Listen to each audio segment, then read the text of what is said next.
How's that UPS contract down? Hasn't been ratified yet, but yeah. Just a question. Yeah.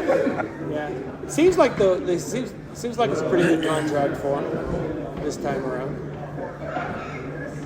You brought it up last time, and I didn't bring it up this time. Yeah. It seems to be pretty good. Although I guess some of the part timers are pissed off. They even though they got a nice bump, they were promised more, so they're not as happy as I thought they would be. Yellow's a different situation altogether, right? Yeah. Back when they voted for the 15% decrease, that was smart of them. Yeah. Well, I guess it was that or lose their jobs at the time, right? So they say. Let's go ahead and get started. If everybody will grab a seat. Apparently the text message wasn't super clear that went out on the location of the meeting, and so we'll get started if some other stragglers show up. We'll bring them up to speed.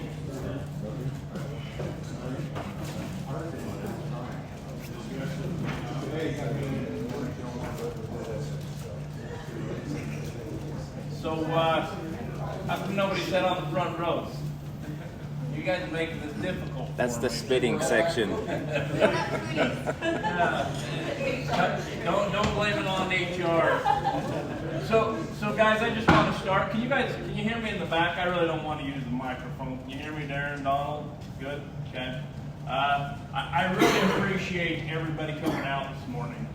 I know it's kind of maybe typical to get up and show to work 5 o'clock in the morning as a ready-mix driver, but come in for a voluntary meeting to learn about the election process, why we're here, and to hear my comments. I really appreciate you guys being interested in wanting to know and wanting to hear from me.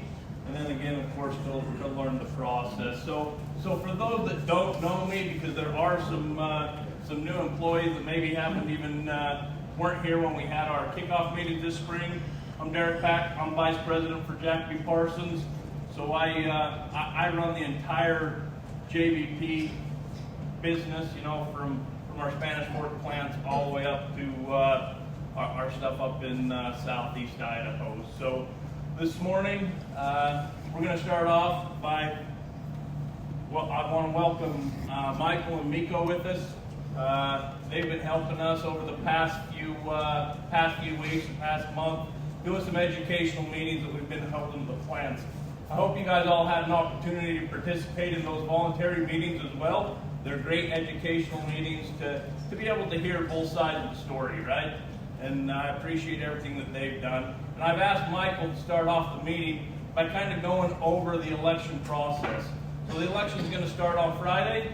We want to make sure that everybody understands not just how important it is to vote, but how to vote properly. This is your opportunity to have your voice heard, but you've got to do it right so that it counts, right?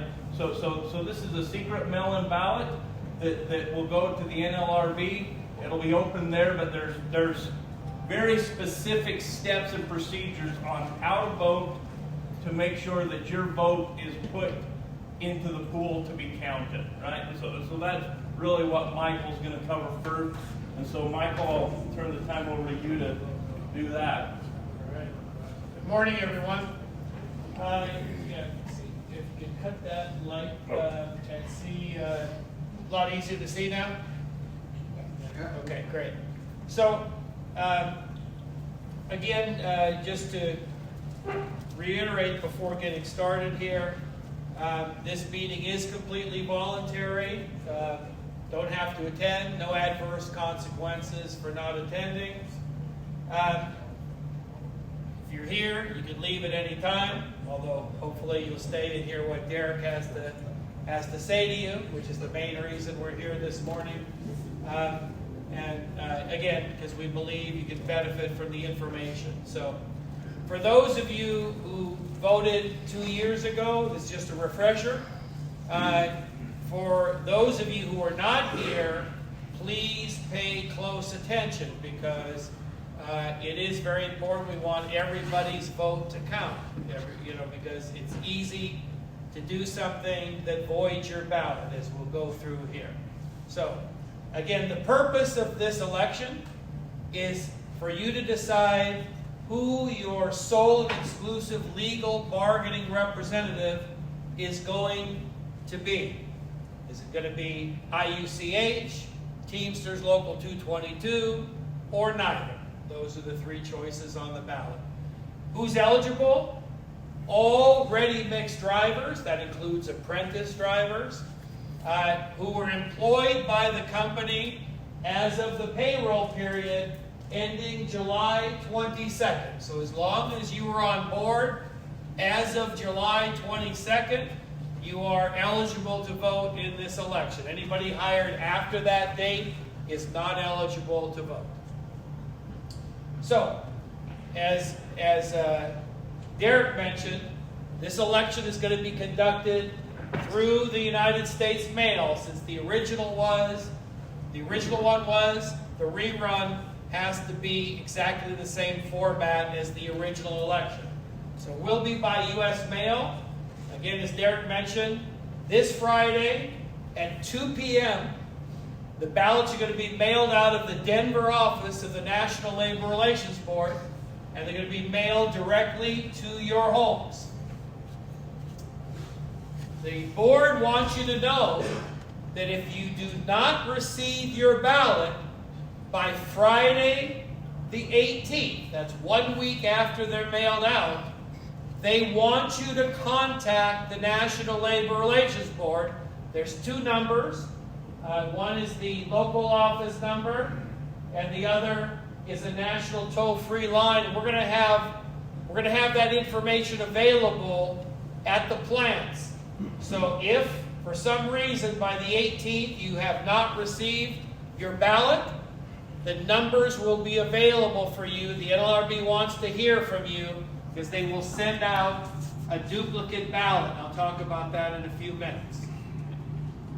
So, the ballots, unfortunately, they're not voted, they're not tallied, they're not counted until Friday, September 15th at 2 p.m. So that's a long time to wait for the results of the election, but that's our federal government at work, right? That's our tax dollars at work. So I guess the good news on that, though, is as long as your ballot is in before they count the votes, it counts, right? So at least it gives you a while to get your ballot back. Although I would suggest strongly, human nature being what it is, if you leave it around the house, it can get lost or gets underneath a bunch of other papers, or your spouse throws it out or whatever. So when you get it, my strong advice is fill it out. It takes very little time, and mail it back in. Again, so it has to be into their office in Denver by September 15th in order for your vote to count. So, Miko and I have heard the question, hey, can I vote even if I'm not currently a union member, if I don't currently pay dues? And the answer is absolutely. Every single ready-mix driver at J.B. Parson who was hired on or before July 22nd has the legal right to vote in this secret ballot election. Doesn't matter whether you're a dues-paying member of the union or you're not a member of the union. Another question Miko and I have heard. We've had a few employees say to us, I originally signed an authorization card back in 2021 for the Teamsters. Does that mean I have to vote for the Teamsters? Of course not. You can vote however you want. It doesn't matter whether you originally signed up for the Teamsters or not. You still have a right to vote for the IUCH or for neither, even if you originally signed a union authorization card for the Teamsters or you originally voted for the Teamsters. Has no bearing on this election. Okay? And remember, it's a secret ballot election, so nobody's going to know how you vote, right? There's no names on the ballot, so you can vote any way you choose. So, as we mentioned in our meetings with you, the NLRB is an impartial government agency. Remember, they don't care what your issues are. They don't care what you might like, more money or better benefits or anything. They don't get involved in that, right? The only thing that you're deciding is, are you going to let IUCH, IBT Local 222, or neither of them have the legal right to speak for you at the bargaining table? That's all you're deciding in this election. And this is the official ballot. Obviously yours, when you get it at home, it's not going to say sample on it, but otherwise it's going to look exactly the same. And there's only one question. It says, do you wish to be represented for collective bargaining purposes by International Brotherhood of Teamsters Local 222, Independent Union of Concrete Handlers, Drivers, and Operators, or neither? And the instructions say, mark an X in the square of your choice. However, they will accept either an X or a check mark, are both acceptable as long as they are completely within the box that you want to check. Okay? It's very important. It has to be completely within the box. Because if you make a mistake when you mark your ballot, that can result in your ballot being voided. And voided ballots do not count. Okay? They will rip them up and not count them. So there's two things the government looks at before they count your vote. They look to see that the ballot indicates the clear intent of the voter. Okay? That's the language of the law. And the second is, there can't be any identifying marks on the ballot. So just let me show you a few things that we almost always see in elections, unfortunately, that cause people's vote not to count. So we see something like this. Somebody just gets lazy, and they mark it off quickly. This vote will not count. You might say, well, come on. Look, they put it right there, right, in this whole big box that says IUCH. Why doesn't that count? Because the board agent doesn't know the clear intent of the voter. They don't know, did this driver really want to vote for the IUCH, or was he sending a message? Well, 95% for the IUCH, but I'm not 100% sure, right? So meaning, if it's not completely within the box, they will not count that vote. So please don't get lazy, right? Mark it completely within the box. Here's something else we see sometimes. People want to make an editorial comment, right? I cleaned it up here for some of the things we sometimes see on these ballots. But sometimes we'll see something like this. So you might say, well, why won't this vote count? Because we certainly know what the clear intent of this voter was. Anybody know why this won't count? Any idea? Writing on the outside of it. What's that? The writing on the outside of the box. Yeah, not only that, but there's a very specific reason why this won't count. It's because it's called an identifying mark, meaning somebody might recognize the printing or the handwriting of the employee of the driver who did it, and therefore the vote would not be secret. Even if you don't care whether your vote is secret or not, the federal government does care. They insist on an absolutely secret ballot. So that's why this vote will not count. When the board agent sees this, right, they'll show the attorneys, and then they'll rip it up. And that vote doesn't count because it has to be secret. So no identifying marks on the ballots. Here's another one we see. a lot of us are used to doing this, right? Just fill in the box, okay? So you might say, well, come on. It's evident this guy wanted to vote for the Teamsters, right? Look what he did in the box. It's not so evident to the government.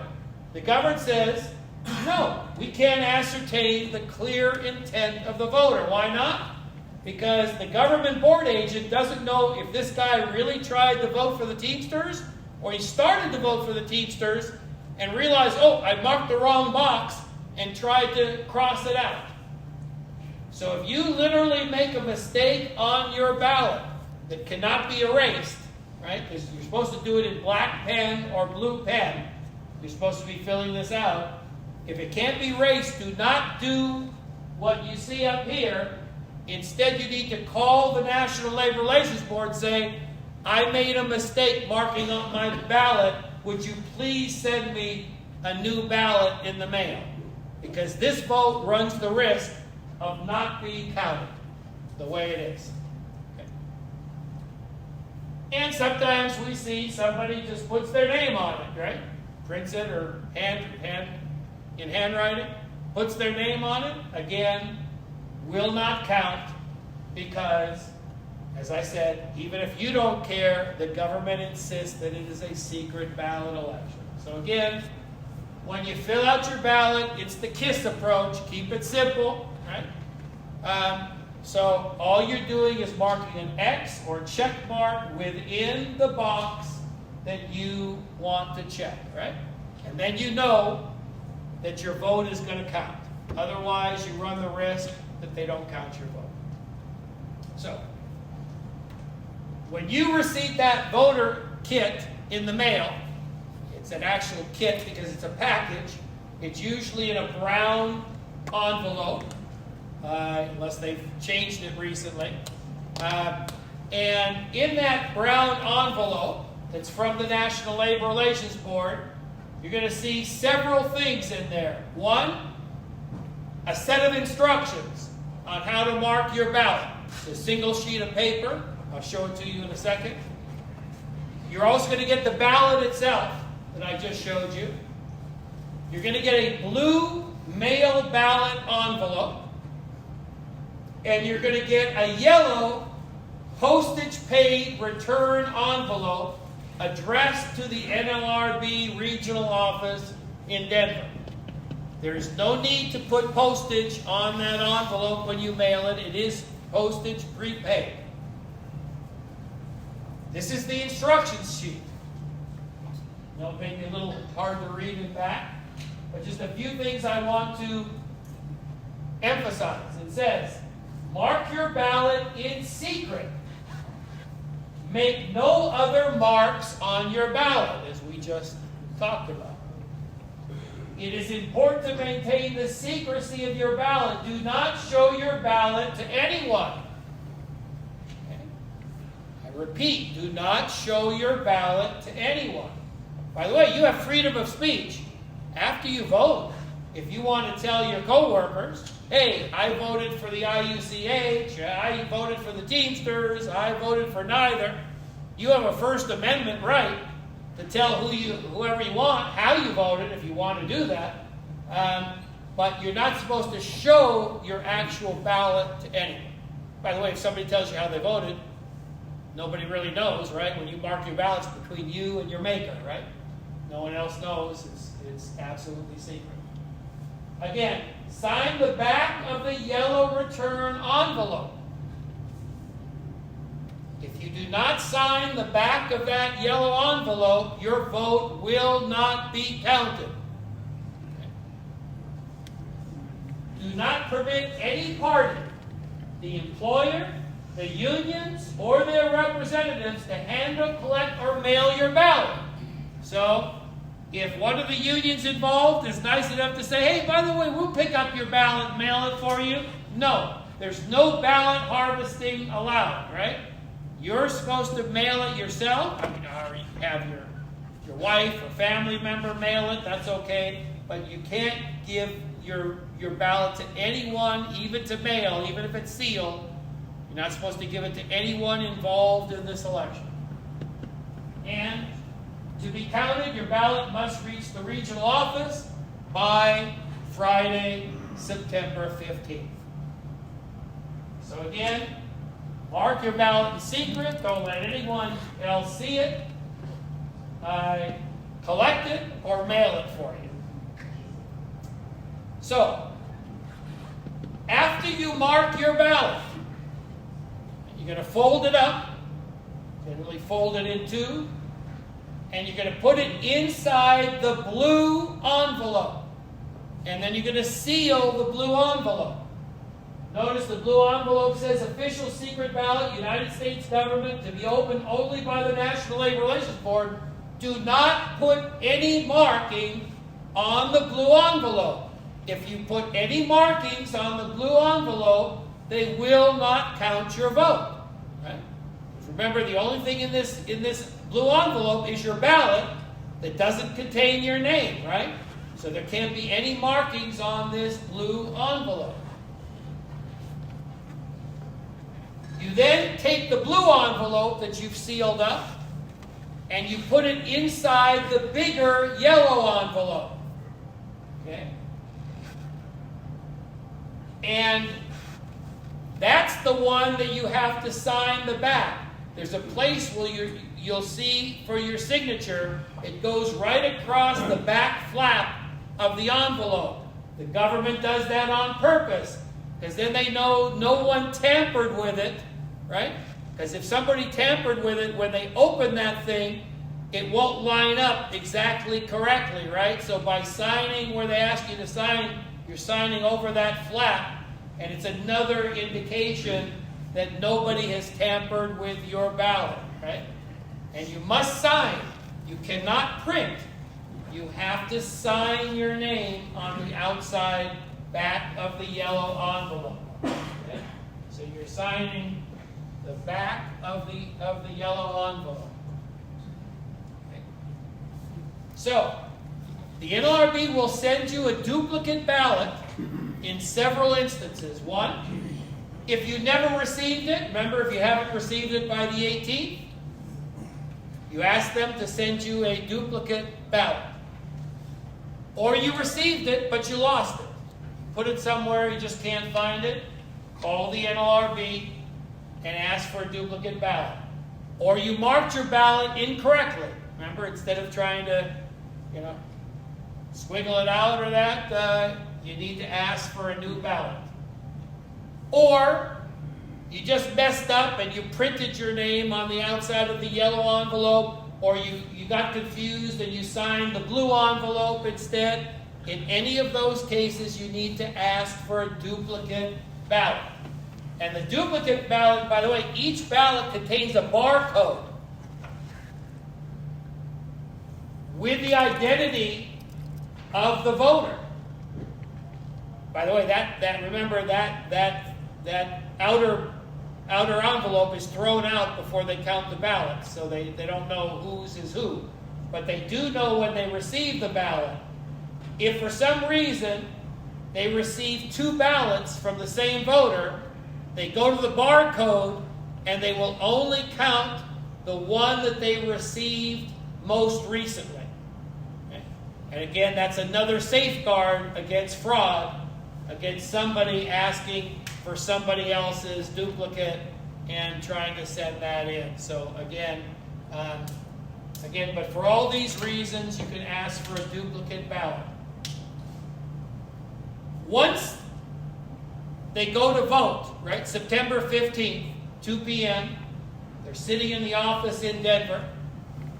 And by the way, they usually do this on Zoom or some kind of similar format where the attorneys from the unions can look in at what's going on, so that it's a public, so-called public vote count.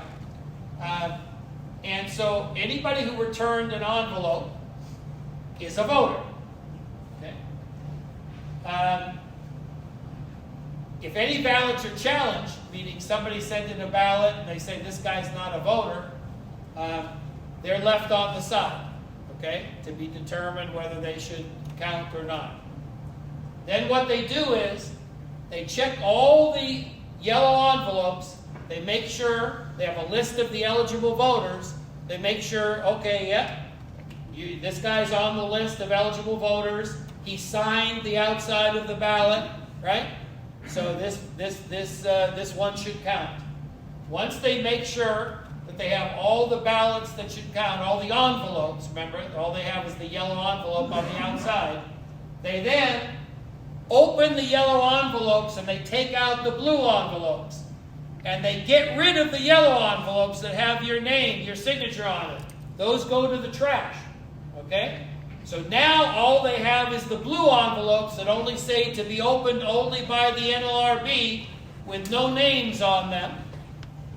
And then they open up the blue envelopes, they take out all the ballots, they mix them up, and then they start counting the ballots one by one. They unfold each of them, and they show them to the attorneys present or the representatives of the employees, and each one they say, they say IUCH, Teamsters, IUCH, anyway, and they go and they count all of the ballots like that. Okay?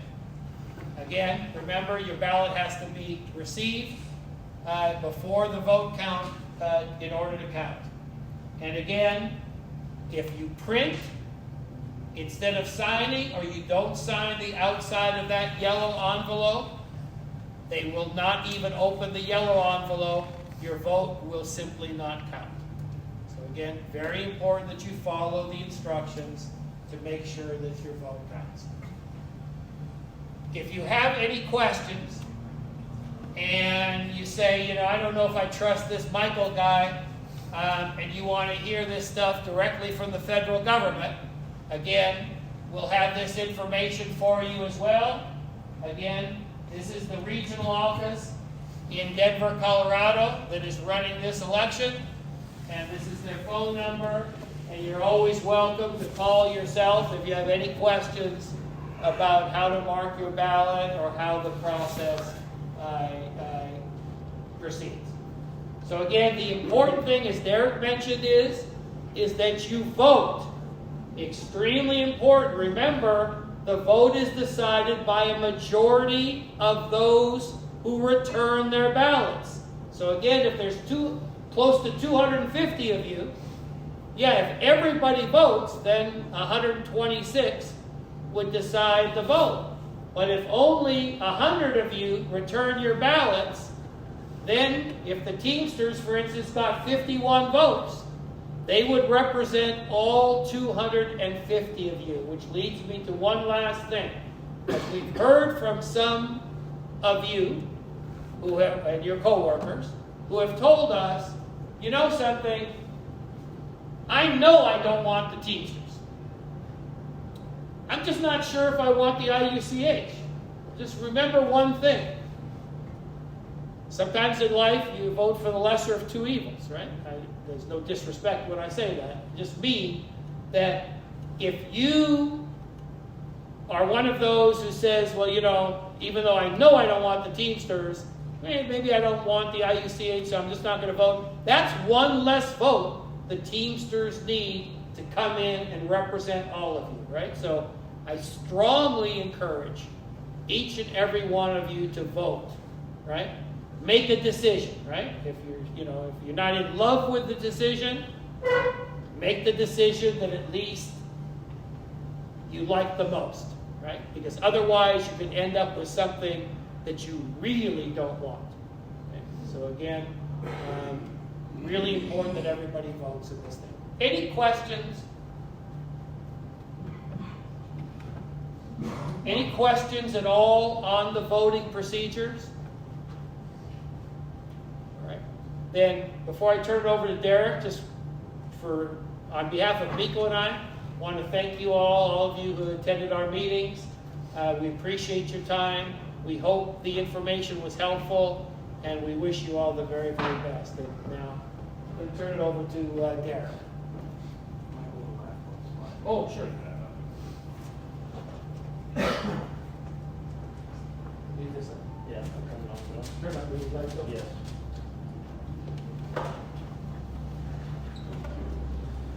Thanks, Michael. So, again, guys, I really appreciate everybody taking some time to come out and to not just hear what I have to say, but willing to put in the time and the effort to learn the procedure so that when you do vote, you know, your vote counts. So, you know, I've had a lot of questions, kind of how did we get back to happen to have another vote, right? So for especially for the newer employees that weren't here in December of, well, started in 2021, but you know, the last vote was read in December, I think 10th of 2021. That was a long time ago. So what's transpired since then to get to here? So I just kind of wanted to kind of talk about a timeline for a second. So I am going to use my notes because there's a lot of information on it. So again, when the process started, the Teamsters wrongfully claimed that they had affiliated with the IUCH, and they demanded that JBP bargain with the Teamsters. At that time, JBP was in negotiations for a new collective bargaining agreement with the IUCH. The Teamsters didn't want to give the drivers a chance to vote. They just demanded recognition, right? That's what they do. So JBP refused to recognize the illegal attempt by the Teamsters to bargain, and we continued to negotiate a new CBA with the IUCH, who we had a current contract with, right? The Teamsters fought all of the NLRB decisions, and they lost, right? It went to vote in December of 2021, and then those votes again were read in December. The IUCH won big. I can't remember the percentage, but it was somewhere between 2 to 3 to 1, you know, for pro IUCH, okay? Unfortunately, after that, the Teamsters, using some of the previous charges in ULPs, kind of refiled those again as objections to the election, okay? So we agreed to run a rerun election, and it has taken this much time, and I'll kind of talk about how we got to that point, but we agreed to it because we wanted you guys to have the right to vote again, right? So when you do vote, you'll have the right to choose the IUCH, the Teamsters, or neither again. But here are a few of the reasons why we believe the IUCH is the better choice for our hardworking drivers. So the IUCH has represented the drivers at JBP for over 50 years. It actually happened through an acquisition 50 years ago, and since that time, the IUCH has represented all the drivers at JBP, especially as JBP has grown. It's grown into 250 to 300 drivers, kind of depending on the time of year and I guess the year as well. So the IUCH is an independent union that is fully recognized by the National Labor Relations Board. Okay? The Teamsters, they're an Old Coast and East Coast old school union. They have old school rules and leaders, and we believe that the International Brotherhood of Teamsters cares more about their welfare and not the employees. It's a number. It's a huge organization. Okay? So the Teamsters have filed multiple ULPs against JBP and the IUCH. So the IUCH and JBP, our business, agreed to a stipulated election to move forward. Again, we think this is the best path forward because it gives every employee, every driver, the opportunity to have their voice heard again, right? So the Teamsters filed all these multiple objections against the elections. These elections, or these objections, as well as many of the ULPs, were reviewed by the regional director in Denver, as well as the general counsel in Washington, D.C. So the general counsel ended up, and that's kind of the highest level inside the NLRB, ended up dismissing all the claims and the charges against the IUCH. So the General Counsel also dismissed all the charges and claims against JVP minus one claim. And that claim was related to an allegedly inaccurate statement that was made during one educational meeting at one plant location. So while I believe this alleged inaccurate statement truly had zero impact on the election results, unfortunately the claim still had to be settled. So the IUCH and JVP agreed to settle, again through settle this claim through a rerun of the election. So the other questions have been asked is why didn't JVP just use the legal system to try to resolve this remaining charge? Well, I believe that JVP would have prevailed if we went down that legal road to do it. Unfortunately, that road could have taken and probably would have taken multiple years to resolve, right? And so then we would, because it's not through the NLRB, it actually goes through the federal government court system, and with the backlog of court cases and everything that's in there, our attorneys said honestly it could be years before it's ever even heard, and could be years after that before it's ever solved, right? That wouldn't be fair to our drivers, wouldn't be fair to our customers, or the rest of our employees, right? We've already been in limbo way too long. All of these disputes have caused and would cause unneeded stress and uncertainty with our drivers and inside the organization. The only people that win, of course, in long, legal, drawn-out battles is the attorneys. We needed resolution now so we could all move on. So we agreed to have another rerun election. So over the past month, we've been holding educational meetings at all of our plants to ensure that our employees, our drivers, you guys, have the truthful information to make your decision in the election. Since the last election, so that they're through turnover, everything else, that there are 50 drivers that were almost 50 drivers that are no longer here that participated, plus an additional 50 new drivers that have hired on since December of 2021, right? So I hope that these voluntary educational meetings have been impactful, and they've given the information that you guys have needed. The Teamsters make a lot of promises, right? I've seen the handouts and stuff that they've given you. We've provided you with documents to present the Teamsters so that when they make their promises, they're binding documents. We believe the Teamsters won't sign these documents. They'll never sign anything because they truly cannot deliver on empty promises that they're making you. It's really just propaganda. So this election, like Michael said and I mentioned before, is going to start on this Friday. So that's when they'll start mailing out ballots. Like Michael said, you have to be employed as of July 22nd is when we put together the voter list for the NLRB. It's going to run for 5 weeks. September 15th, 2 o'clock, through a Zoom meeting. The ballots will be opened and will be tallied.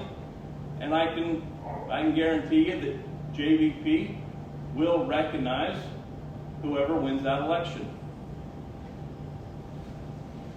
So the IUCH has been successfully negotiating for our drivers for over 50 years, like I said.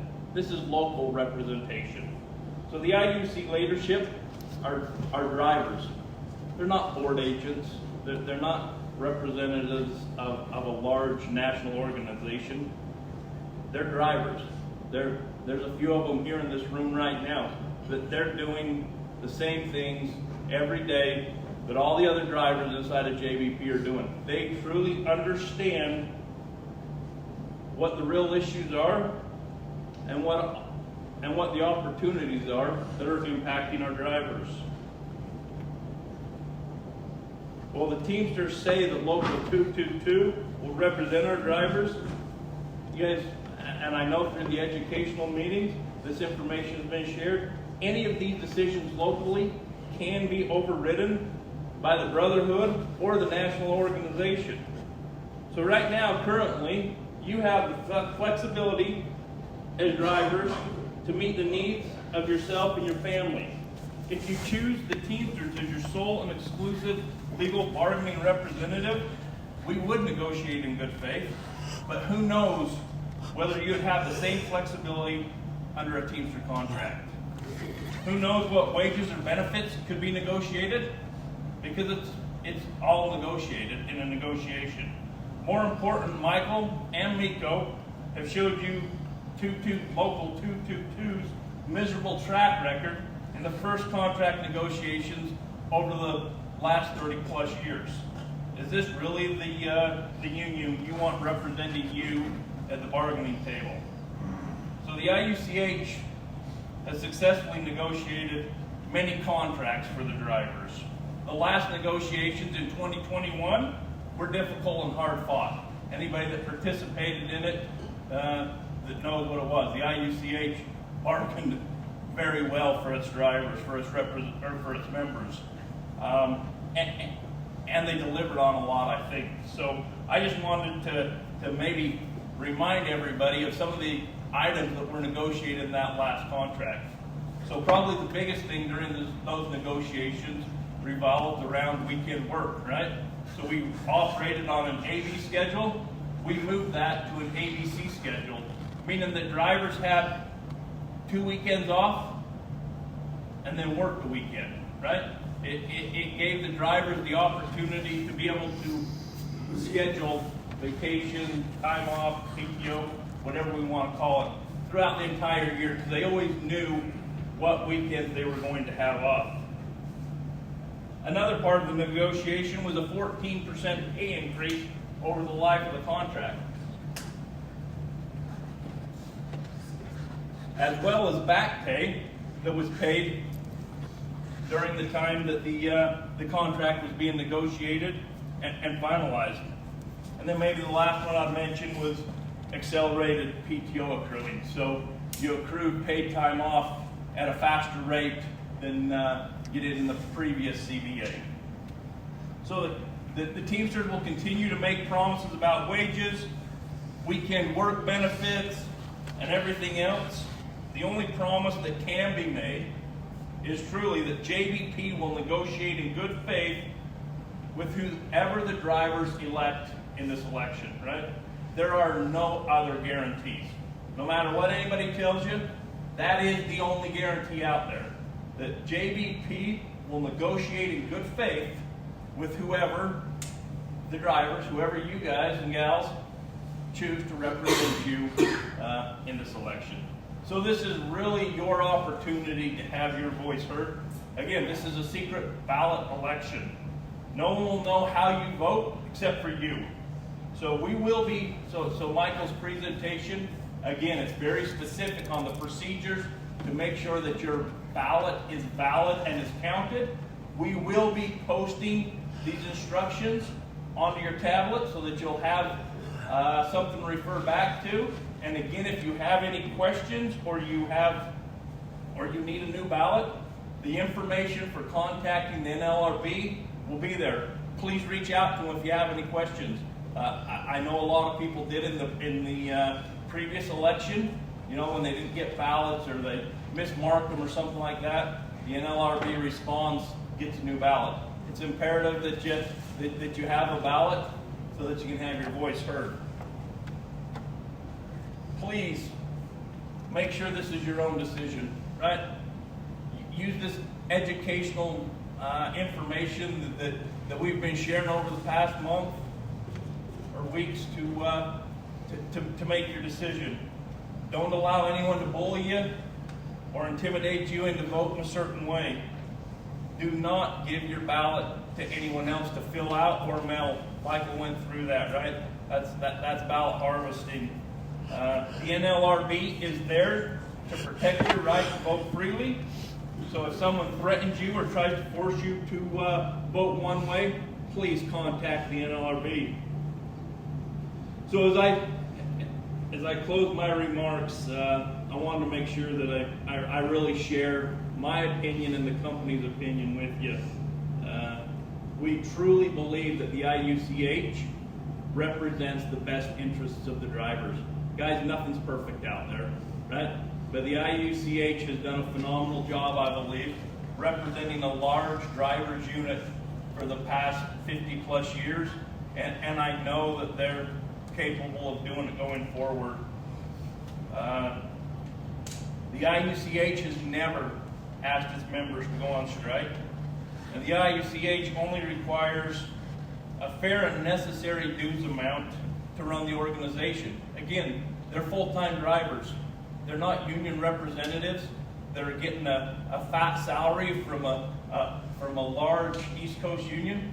They're drivers out there doing the same thing that every one of you are doing every day, plus trying to run the union to watch out for the best interest of all its members. They're not interested in making money for their members. So now's your time to have your voice heard.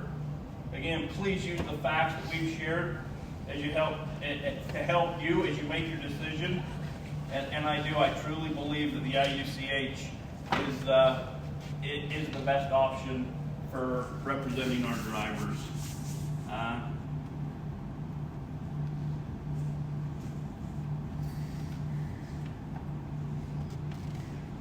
So it's been a long, 2+ years, right? I think we're all ready to move on, and the way we move on is voting, right? This is, again, I keep saying it. I feel like I'm repeating myself, but it's very important that everybody votes, right? You know my opinion. You know the opinion of the business. The IUCH is the best representation for our drivers, right? But this is your opportunity to have your voice heard, make your decision. So please exercise your right and vote, right? Every vote counts, but the only ones that count are the votes that come in. Michael was very clear on, how that's tallied, and the majority plus one will decide representation. So I'm going to stay after, and Michael and Miko are both as well. John's here, I've got HR here.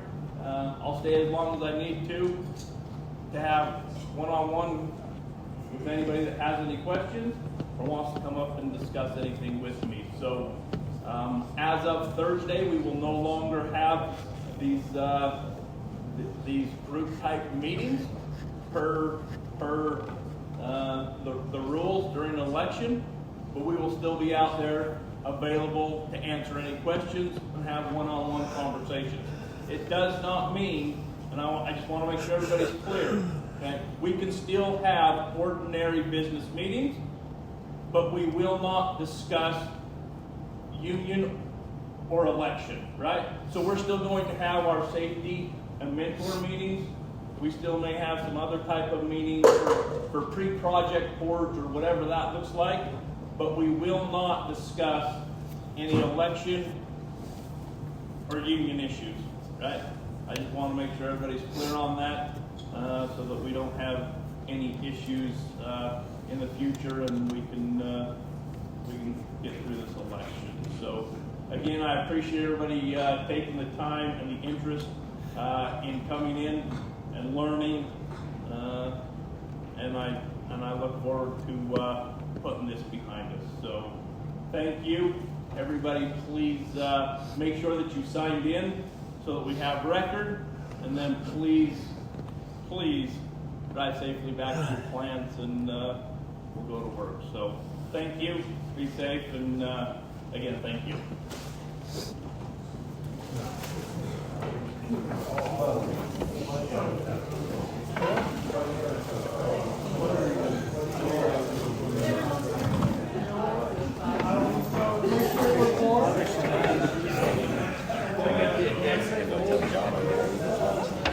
Whoever set the thermostat to 80, you're a terrorist. Doc, welcome to my little goddamn hell. Turn around, I'm gonna get you.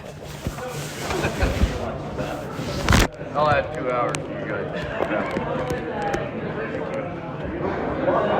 Hey, how are you?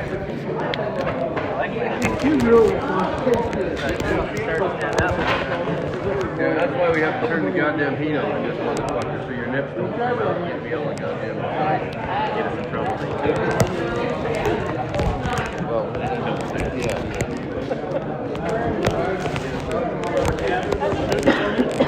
Huh? Did you never get some? What size? 2X. You have Hefe?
August 8th.